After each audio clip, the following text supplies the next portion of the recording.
ይከብዳል። የኛ ቁመት ከፍ ብሎ ትንሽ ከፍ አድርጓት እስቲ። እንደሱ አየር ላይ ያዟት። አሁን ምን እየፈለክ ነው? እስቲ ንገረኝ። እኔ ዲቴል ለማየት እየሞከርኩ ነውና ቅድም ከነገርከኝ ተነስቼ ይሄ ዘንድሮን ይሄን ለጨረታ የሚቀርብ ስል ለየት የሚያደርገው በዳይመንድና በወርቅ ነው የተሰራው አልከኝ። እሱንም እያየው ነው። በስዕሉም ደግሞ በጣም ተመስጫለሁ። እንደዚህ አይነት ስዕል አይተህ ታውቃለህ? ካሁን በፊት አይቼ አላውቅም። ምክንያቱም የእመቤታችን ስዕል ብዙ ጊዜ ከለቅሶ ጋር ይቻላል። ያ ይመስለኛል ለየት የሚያደርገው። አዎ በእርግጥ አንደኛ እሱ ነው። ሁለተኛ ከጀርባው ያለው የክርስቶስ መስቀል ነው።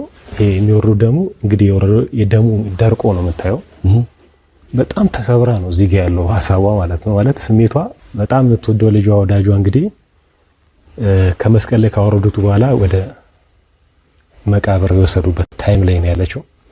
7 የብርሃን መላእክቶች መጥተው ሊያጽናኗት ሞክረዋል።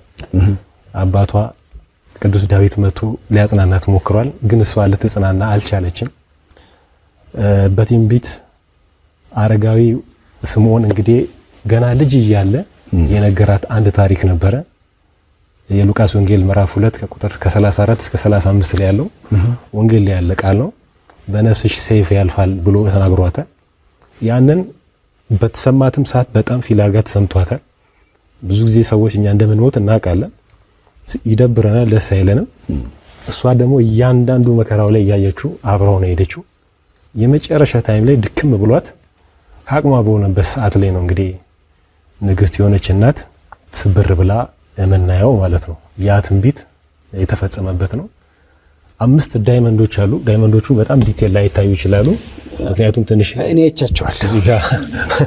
ትንሽ በቃ ካያችሁ በቂ ነው። ኖርማሊ በኢፖክሲ አድርጌ ነው ያጣበቀችው። ምክንያቱም በቀላል ነገር እንዳይነሱ ከማድረግ አኳያ 5 ቦታ አሉ። እነዛ ናቸው 5ቱ ለእመቤታችን እንዲያልኩ መከራዋ ነው። እንግዲህ አንደኛው ትንቢቱ የተነገራት ሰዓት ነው። ሁለተኛው ልጇ የጠፋበት ሰዓት ነው። ሶስተኛው ግርፋቱ ነው። ያ ሁሉ ሲገረፍ በአይኑ ያየችበት ሰዓት ነው። የመጨረሻው ደግሞ አራተኛው ስቅለቱ ነው። የመጨረሻው ደግሞ ወደ መቃብር የወረደበት ነው። ስለዚህ እነዚህን ምሳሌ በማድረግ ለሷ ውድ የሆኑት እነዚህ ሀዘኖቿ እኔና እናንተ ደግሞ ያን ያህል ዋጋ ሳንከፍል የዘላለም ሕይወት እንድናገኝ ቃል የተገባላት ስለሆነ በዳይመንድ አድርገዋለሁ። የሷ በዳይመንድ በሀዘን ነው።